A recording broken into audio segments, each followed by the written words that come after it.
ओम शांति। सुनते हैं आज 31 मई 77 के अव्यक्त बाप दादा के मधुर महावाक्य। आज की अव्यक्त वाणी में बाबा ने कहा, मास्टर सर्वशक्तिवान का अर्थ क्या है? वर्तमान समय विश्व कल्याण करने का साधन क्या है? और लास्टली वातावरण प्रभाव क्यों डालता है? तो सुनते हैं 31 मई 70 की अव्यक्त मुरली का टाइटल है विश्व कल्याण करने का सहज साधन है श्रेष्ठ संकल्पों की एकाग्रता। अपने निराकारी और साकारी दोनों स्थितियों को अच्छी तरह से जान गए हो। दोनों ही स्थितियों में स्थित रहना सहज अनुभव होता है। वह साकार स्थिति में स्थित रहना सहज लगता है और निराकार स्थिति में स्थित होने में मेहनत लगती है। संकल्प किया और स्थित हुआ। सेकंड का संकल्प जहां चाहे वहां स्थित कर सकता है। संकल्प ही ऊंच ले जाने और नीच ले आने की रूहानी लिफ्ट है, जिस द्वारा चाहे तो सर्वश्रेष्ठ अर्थात ऊंची मंजिल पर पहुंचो, अर्थात निराकारी स्थिति में स्थित हो जाओ। चाहे आकारी स्थिति में स्थित हो जाओ, चाहे साकारी स्थिति में स्थित हो जाओ। ऐसे प्रैक्टिस अनुभव करते हो। संकल्प की शक्ति को जहां चाहो वहां लगा सकते हो, क्योंकि आत्मा मालिक है इन सूक्ष्म शक्तियों की। मास्टर सर्वशक्तिवान अर्थात सर्वशक्तियों को जब चाहें, जहाँ चाहें, जैसे चाहें वैसे कार्य में लगा सकते हैं। ऐसा मालिकपन अनुभव करते हो। संकल्प को रचने वाले रचता स्वयं को अनुभव करते हो। रचना के वशीभूत तो नहीं हो जाते हो। बाबा कहते वशीभूत तो नहीं हो जाते हो। ऐसा अभ्यास है जो एक सेकंड में जिस स्थिति में स्थित होने के डायरेक्शन मिले उसी स्थिति में सेकंड में स्थित हो जाओ। चेक करो, ऐसा अभ्यास, ऐसी प्रैक्टिस है। वह युद्ध करते ही समय बीत जाएगा। अगर युद्ध करते समय बीत जाए, स्वयं को स्थित ना कर सको, तो उसको मास्टर सर्वशक्तिवान कहेंगे, व क्षत्रिय कहेंगे। क्षत्रिय अर्थात चंद्रवंशी। वर्तमान समय विश्व कल्याण करने का सहज साधन क्या है? अब सुनिए बड़ा ध्यान से बाबा क्या कह रहे। वर्तमान समय विश्व कल्याण करने का सहज साधन अपने श्रेष्ठ संकल्प के एकाग्रता द्वारा सर्व आत्माओं की भटकती हुई बुद्धि को एकाग्र करना है। सारे विश्व की सर्व आत्माएं विशेष यही चाहना रखती हैं कि भटकी हुई बुद्धि एकाग्र हो जाए, वह मन चंचलता से एकाग्र हो जाए। यह विश्व की मांग व चाहना कैसे पूर्ण करेंगे? अगर स्वयं ही एकाग्र नहीं होंगे तो औरों को कैसे कर सकेंगे? इसलिए एकाग्रता अर्थात सदा एक बाप दूसरा ना कोई, ऐसे निरंतर एक स्थिति में स्थित होने का विशेष अभ्यास करो। उसके लिए जैसे सुनाया था ना, एक तो व्यर्थ संकल्पों को शुद्ध संकल्पों में परिवर्तन करो। दूसरी बात, माया के आने वाले अनेक प्रकार के विघ्नों को अपनी ईश्वरीय लगन के आधार से सहज समाप्त करते कदम को आगे बढ़ाते चलो। विघ्नों से घबराने का मुख्य कारण कौन सा है? जब भी कोई विघ्न आता है तो विघ्न आते हुए यह भूल जाते हो कि बाप दादा ने पहले से ही नॉलेज दे दी है कि लगन की परीक्षा में ये सब आएंगे ही। जब पहले से ही मालूम है कि विघ्न आने ही हैं, फिर घबराने की क्या जरूरत? नई बात क्यों समझते हो? माया क्यों आती है? व्यर्थ संकल्प क्यों आते हैं? बुद्धि क्यों भटकती है? वातावरण क्यों प्रभाव डालता है? संबंधी साथ क्यों नहीं देते हैं? पुराने संस्कार कब तक इमर्ज होते रहेंगे? हाँ, यह सब क्वेश्चन विघ्नों को मिटाने की बजाय बाप की लगन से हटाने के निमित्त बन जाते हैं। क्या ये बाप के महावाक्य भूल जाते हो कि जितना आगे बढ़ेंगे उतना माया भिन्न भिन्न रूप से परीक्षा लेने के लिए आएगी, लेकिन परीक्षा ही आगे बढ़ाने का साधन है, ना कि गिराने का। क्योंकि कारण के निवारण की बजाय कारण सोचने में समय गवा देते हो, शक्ति गवा देते हो। कारण की बजाय निवारण सोचो तो और निर्विघ्न हो जाओ। क्यों आया नहीं, लेकिन यह तो आना ही है। इस स्मृति में रहने से समर्थी स्वरूप हो जाएंगे। दूसरी बात, छोटे से विघ्नों को क्योंकि क्वेश्चन उठने से व्यर्थ संकल्पों की क्यू लग जाती है और उसी क्यू को समाप्त करने में काफ़ी समय लग जाता है।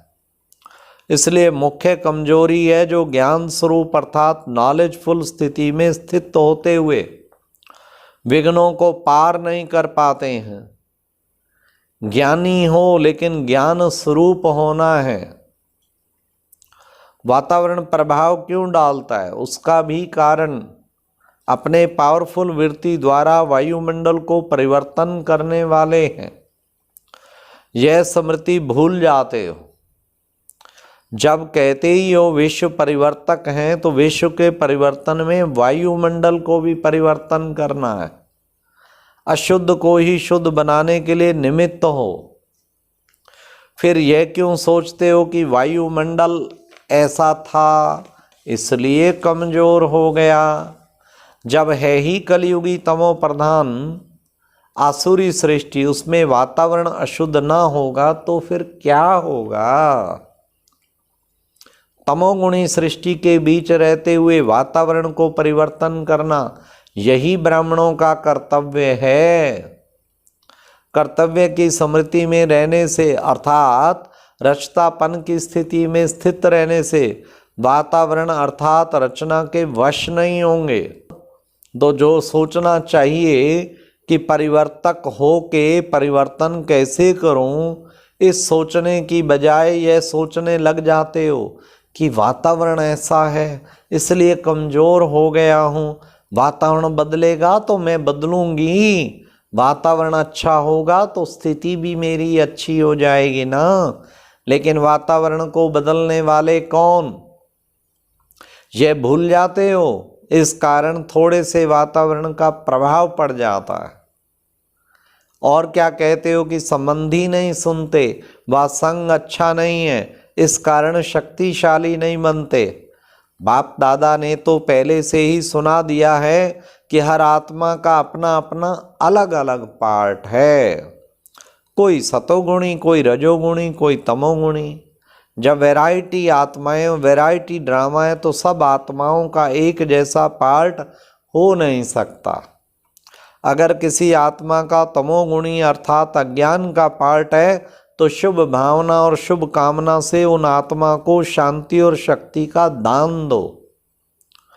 लेकिन उसी अज्ञानी के पार्ट को देख अपनी श्रेष्ठ स्थिति के अनुभव को भूल क्यों जाते हो? अपनी स्थिति में हलचल क्यों करते हो? साक्षी और पार्ट देखते हुए जो शक्ति का दान देना है वह दो, लेकिन घबराओ मत। अपने सतो प्रधान पार्ट में स्थित रहो। तमोगुणी आत्मा के संग के रंग का प्रभाव पड़ने का कारण है सदा बाप के श्रेष्ठ संग में नहीं रहते हो। तो निवारण का सोचो। और क्या कहते हो, हमारे संबंधी की बुद्धि का ताला खोलो। बाप ने सर्व आत्माओं की बुद्धियों को ताला खोलने की चाबी बच्चों को पहले से ही दे दी है। बाबा हम पर डाल देता है, तो चाबी को यूज क्यों नहीं करते हो? अपना कार्य भूलने के कारण बाप को भी बार बार याद दिलाते हो कि ताला खोलना व बुद्धि को परिवर्तन करना। बाप तो सर्व आत्माओं रूपी बच्चों के प्रति सदा विश्व कल्याणकारी है ही, फिर बार बार क्यों याद दिलाते हो? बाप को अपने समान भूलने वाले समझते हो क्या? कहने की भी आवश्यकता नहीं, जितना आपको अपने हद के पार्ट के संबंध का ख्याल है, बाप तो सदा बच्चे के संबंध में रहने वाले, तो बाप बच्चों को भूल नहीं सकता। लेकिन बाप जानते हैं कि हर एक आत्मा का कोई अपना समय समय का पार्ट है, कोई का आदि में पार्ट है, कोई का मध्य में, कोई का अंत में पार्ट है, कोई का भक्ति का पार्ट है, कोई का ज्ञान का पार्ट है। हाँ, इसलिए बार बार ये चिंतन मत करो ताला कब खुलेगा। लेकिन ताला खोलने का साधन है अपने मनसा संकल्प द्वारा सेवा, अपनी वृत्ति द्वारा वायुमंडल को परिवर्तन करने की सेवा, अपने जीवन के परिवर्तन द्वारा आत्माओं को परिवर्तन करने की सेवा की फर्जदारी निभाते चलो। अभी बार बार यह नहीं बोलना कि ताला खोलो, अपना ताला खोलो तो उनका खुल ही जाएगा। मुख्य 3 बातें बार बार लिखते और कहते हो, योग क्यों नहीं लगता, ताला क्यों नहीं खुलता और माया क्यों आती है। सोचते बहुत हो, इसलिए माया को भी मजा आता है। जैसे मलयुद्ध में भी अगर थोड़ा सा भी गिरने लगता है तो दूसरे को मजा आता है, और गिराकर ऊपर चढ़ने का। तो जब ये सोचते हो माया आ गई, माया क्यों आई, माया आ गई, तो माया घबराया हुआ देख और वार कर देती है। इसलिए सुनाया माया आनी ही है। माया का आना अर्थात विजयी बनाने के निमित्त बनना, शक्तियों के प्राप्ति के अनुभव में लाने के लिए निमित्त कारण माया बनती है। अगर दुश्मन ना हो तो विजयी कैसे कहा जाएगा? विजयी रतन बनाने के निमित्त ये माया के छोटे छोटे रूप हैं। इसलिए माया जीत समझ, विजयी रतन समझ, माया पर विजय प्राप्त करो। समझा? मास्टर सर्वशक्तिवान कमजोर मत बनो, माया को चैलेंज करने वाले बनो। अच्छा, सदा माया जीत सो जगत जीत। वातावरण को अपने समर्थ वृत्ति से सतो प्रधान बनाने वाले, अपने श्रेष्ठ बाप के संग से अनेक मायावी संग दोष से पार कर रहने वाले, सदा ज्ञान स्वरूप शक्ति स्वरूप में स्थित रहने वाले, ऐसे सदा विजयी रत्नों को बाप दादा का याद प्यार और नमस्ते।